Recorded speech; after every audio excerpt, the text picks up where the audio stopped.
સુરત શહેરના કાપોદ્રા વિસ્તારમાં આજે વહેલી સવારે એક મોટી દુર્ઘટના સર્જાઈ હતી। રચના સર્કલ પાસે આવેલા ભરતનગરના એક ઔદ્યોગિક એકમમાં આગ ફાટી નીકળતા અફરાતફરીનો માહોલ સર્જાયો હતો।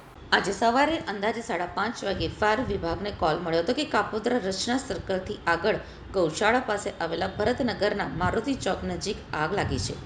આ ઘટનાની ગંભીરતા જોતા તાત્કાલિક અલગ અલગ 4 ફાયર સ્ટેશનની ગાડીઓ ઘટના સ્થળે રવાના કરવામાં આવી હતી। ફાયર વિભાગના જણાવ્યા અનુસાર ઘટનામાં 13 લોકોને ઈજા થઈ હતી, જેનાથી 2ના મોત નીપજ્યા છે। ફાયર વિભાગના જણાવ્યા અનુસાર ટીમ ઘટના સ્થળે પહોંચે તે પહેલાં જ ઇમારતમાં રહેલા એલપીજી સિલિન્ડરમાં વિસ્ફોટ થયો હતો। આ બ્લાસ્ટના કારણે આગે વધુ વિકરાળ સ્વરૂપ ધારણ કર્યું હતું। તપાસ દરમિયાન ઘટના સ્થળેથી કુલ 8 સિલિન્ડર મળ્યા હતા, જેમાંથી 2 સિલિન્ડર ફાટ્યા હોવાનું પ્રાથમિક તપાસમાં બહાર આવ્યું છે। બાકીના 6 સિલિન્ડર સુરક્ષિત રીતે બહાર કાઢી પોલીસને સોંપવામાં આવ્યા છે। આગ G+3 એટલે કે ગ્રાઉન્ડ પ્લસ ત્રીજા માળની ઇમારતમાં લાગી હતી, જ્યાં વિવિધ ખાતાઓ કાર્યરત છે। ત્રીજા માળે પતરાના શેડમાં કેટલાક લોકો ફસાયા હતા। ફાયર વિભાગે હાઇડ્રોલિક પ્લેટફોર્મની મદદથી ત્રીજા માળના પતરા તોડી અંદર પ્રવેશ કર્યો હતો। ફાયરની ટીમે જીવના જોખમે કુલ 11 વ્યક્તિઓને સુરક્ષિત બહાર કાઢ્યા હતા। રેસ્ક્યુ કરાયેલા લોકોમાંથી 2 વ્યક્તિના કરુણ મોત નીપજ્યા છે, જ્યારે બાકીના 9 લોકોને સામાન્યથી મધ્યમ પ્રકારની ઈજાઓ પહોંચતા તાત્કાલિક હોસ્પિટલ ખસેડવામાં આવ્યા છે। ફાયર વિભાગે જણાવ્યું હતું કે અમે વહેલી સવારે ઘટના સ્થળે પહોંચ્યા ત્યારે આગ ભીષણ હતી। સિલિન્ડર બ્લાસ્ટના કારણે રેસ્ક્યુમાં મુશ્કેલી પડી હતી, તેમ છતાં ટીમે પતરા તોડીને ફસાયેલા તમામ લોકોને બહાર નીકાળ્યા હતા। હાલમાં આગ ઉપર સંપૂર્ણ કાબૂ મેળવી લેવામાં આવ્યો છે અને પોલીસ વિભાગ દ્વારા આ મામલે વધુ તપાસ હાથ ધરવામાં આવી છે। હાલ આગ તો કાબૂમાં આવી ગઈ છે, પણ 2 ગાડીઓને સ્ટેન્ડ બાય રાખવામાં આવી છે। આ મામલે ડિવિઝનલ ફાયર ઓફિસર ખડિયા રણજીતસિંહે જણાવ્યું હતું કે અમારી પહેલા સ્થાનિક લોકો બીજા 1 કે 2 વ્યક્તિને સારવારમાં લઈ ગયા છે।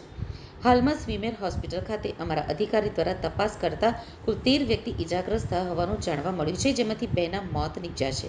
એટલે કે ટોટલ 11 વ્યક્તિ ઈજાગ્રસ્ત છે અને 2ના મોત નીપજ્યા છે। બનાવ હતો કઈ જગ્યાનો છે ને કેટલા વાગ્યાનો? સવારે 5:30નો બનાવ છે।